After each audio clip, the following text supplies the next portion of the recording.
Very good morning to all of you. As you already know that we at the Pioneers have started a very novel concept of giving you current affairs. And in the previous class, we have told you about the police reforms. And in today's class, we are going to deal with a very important yet a controversial current affair, that is farm bills.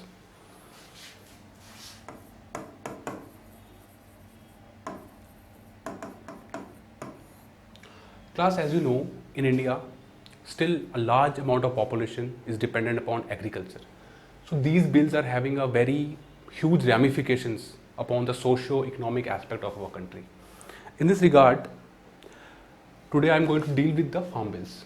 देखिए class, हमारी सरकार ने आज़ादी के बाद से ही जो हमारा फार्मिंग सेक्टर है उसको इम्प्रूव करने के लिए बहुत प्रयास किया है, क्योंकि आप जानते हैं कि जो फार्मिंग है वो हमारी कंट्री की बैकबोन है. अनटिल एंड अनलेस हमारी फार्मिंग सेक्टर इम्प्रूव नहीं होगा तो इसका इम्पैक्ट बाकी सेक्टर्स पे भी बहुत ज़्यादा पड़ेगा. तो अराउंड लास्ट ईयर सितंबर के अराउंड एक बिल पास हुआ था, इसको हम फार्म बिल्स कहते हैं. इस फार्म बिल्स के बाद आप देखेंगे there was a huge hue and cry across the nation.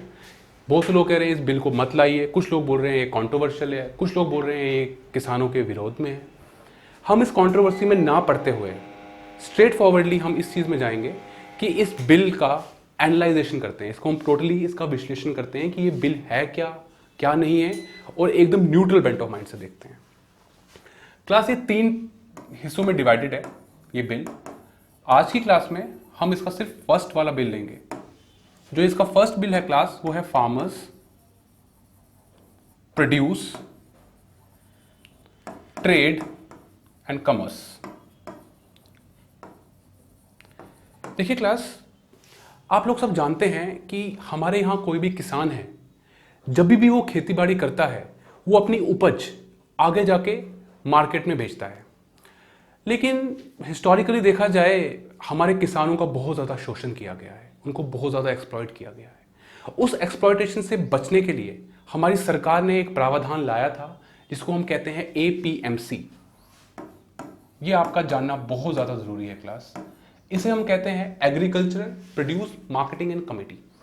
इससे क्लास क्या होता है, जो किसान है वो अपनी कोई भी खेती बाड़ी करता है उसके लिए उसको एक रेवेन्यू चाहिए ताकि वो आगे जाके अपनी खेती को बेच सके. वो ये agricultural produce and marketing committees, एक बोर्ड का गठन किया गया था हर स्टेट में.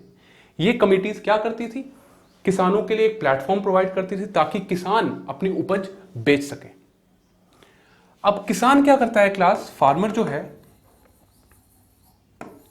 ये अपनी स्टेट के जो भी मंडियां हैं वहां पे जाके अपना अनाज बेचता है.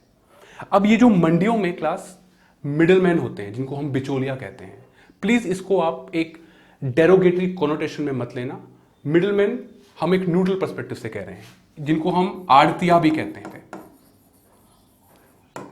क्लास ये जो आड़तिया थे ये इन किसानों से अपना अनाज लेते थे, फिर आगे जाके उनको बेचते थे.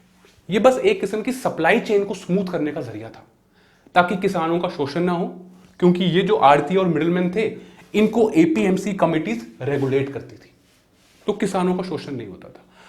लेकिन क्लास थोड़ा सा समझने का प्रयास कीजिए, कोई भी सरकार है वो हमेशा यही चाहेगी कि वो इकोनॉमी को डीरेगुलेट करे, क्योंकि कोई भी स्टेट अगर इकोनॉमी को टोटली रेगुलेट करती है कहीं ना कहीं इसका इंपैक्ट एफिशिएंसी पे, प्रॉफिट पे, कंपटीशन पे पड़ता ही पड़ता है. तो सरकार की मंशा तो यह है कि वो आस्ता आस्ता हमारे कृषि विभाग का निजीकरण कर दे, इसको प्राइवेटाइज कर दे, क्योंकि लॉन्ग टर्म में ये करना बहुत ज़्यादा ज़रूरी है. लेकिन जो ये फार्म बिल्स का डिसीजन सरकार ने लिया है, although it is economically viable, yet it's a political disaster. क्योंकि आप देखेंगे बहुत ज़्यादा इसका विद्रोह हुआ, अभी भी चल रहा है. अब हम इसको स्टडी करते हैं ऐसा क्या.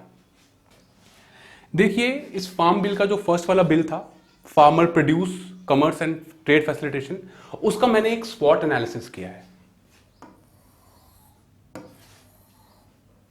स्वॉट एनालिसिस, ये जो मैंने स्वॉट एनालिसिस किया है इसमें इस बिल की मैं स्ट्रेंथ देखूंगा, इस बिल की वीकनेसेस देखूंगा, इस बिल से हमें क्या अपॉर्चुनिटीज मिल सकती हैं और वहीं इससे क्या क्या थ्रेट्स आ सकते हैं। इस स्वॉट एनालिसिस से class we would definitely get a holistic view of the farm bills without any presumption that this bill is right और रॉन्ग। पहली चीज जो ये बिल कहता है, इसकी स्ट्रेंथ क्या है, ये एक परफेक्ट कंपटीशन को लाना चाहता है।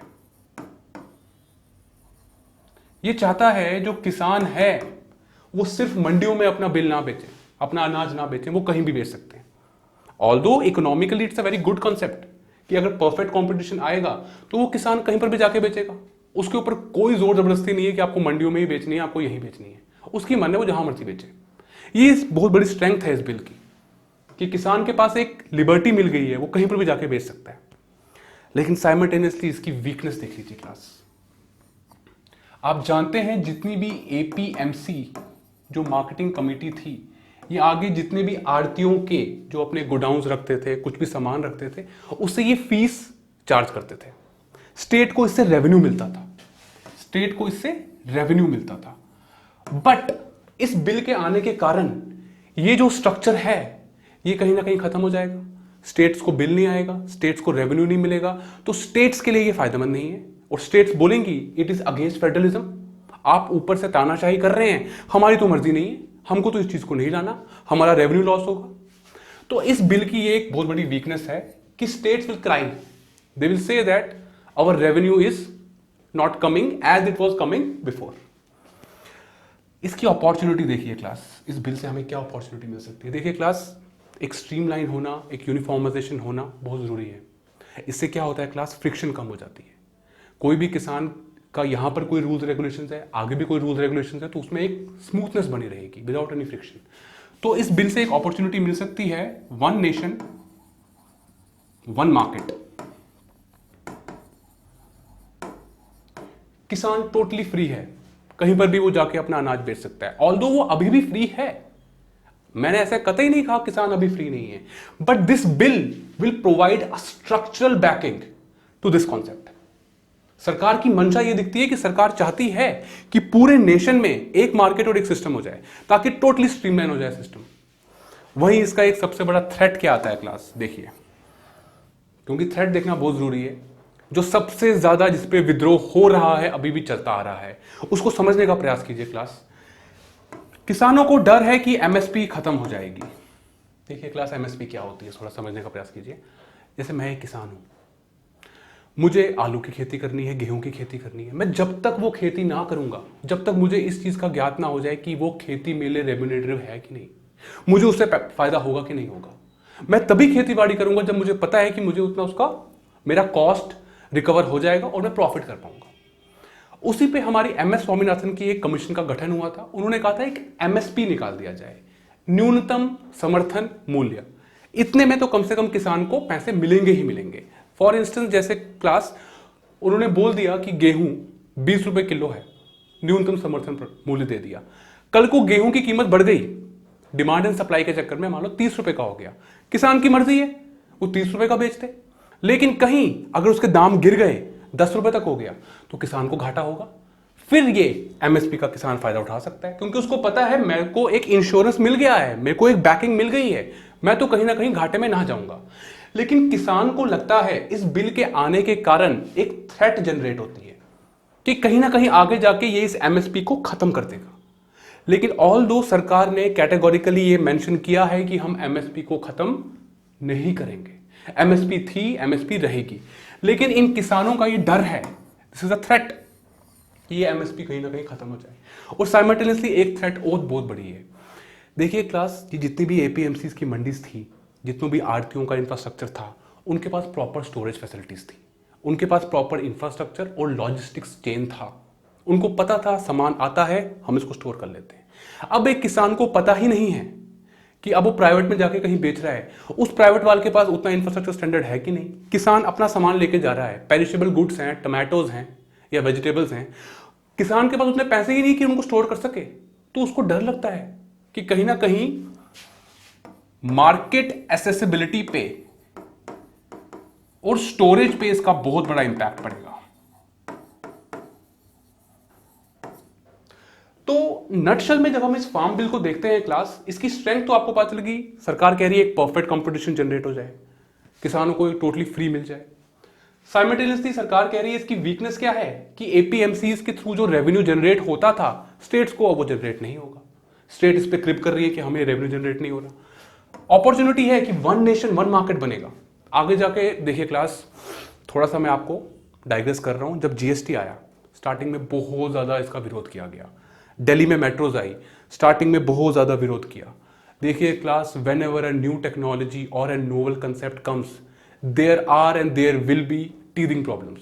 कोई भी नया स्ट्रक्चर लाते हैं तो टीदिंग प्रॉब्लम्स होती ही होती हैं। We have to bear with that, क्योंकि जो बाकी देशों में जो चलन चल रहा है हम उससे अलग थलग नहीं रह सकते, क्योंकि ग्लोबलाइज्ड इकोनॉमी है। इकोनॉमी अब आइसोलेशन में नहीं रह सकती। 1991 के बाद we can not remain in silos, we have to connect with the world. और वर्ल्ड में आप देखा गया जितनी भी डेवलप्ड कंट्रीज है वहां पर कृषि का निजीकरण हो रहा है। कृषि का निजीकरण होना बहुत ही अनिवार्य है, बट इन थ्रेट्स को और इन वीकनेसेस को और इन थ्रेट्स को हमें एलिमिनेट करना है। और हमें किसानों को किसी तरीके से यह आश्वासन देना है कि एमएसपी नहीं हटेगी, और साइमल्टेनियसली हमको स्टेट्स को जो रेवेन्यू लॉस होगा उसकी भरपाई करनी होगी। अगर हमने इन दोनों वीकनेस और थ्रेट को ओवरकम कर दिया तो हम इनकी स्ट्रेंथ और इनकी अपॉर्चुनिटीज पे काम करके हमारे कृषि विभाग को आगे बढ़ा सकते हैं। Class, now I am going to conclude this argument. The thing is that class, in our agricultural sector is mainly having three problems. The first is that it's not having that much productivity. Second is that land is fragmenting, as for instance, first a person was having 100 acres, his children are having 50-50, 25-25, it's getting fragmented day by day. And last but not the least, we are not having the adequate infrastructure, for example, irrigation, fertilizers. So we have to improve the productivity of agriculture. Simultaneously, we have to make it remunerative. So in that direction, this bill is a very excellent concept. But it is also having weaknesses and threats. If the government is able to eliminate these weaknesses and threat, I think this bill will be a game changer. बाकी इस sector को आप study कीजिए, इसको समझिए। Thank you for today's class. I hope you all have grasped the concept. Thank you so much.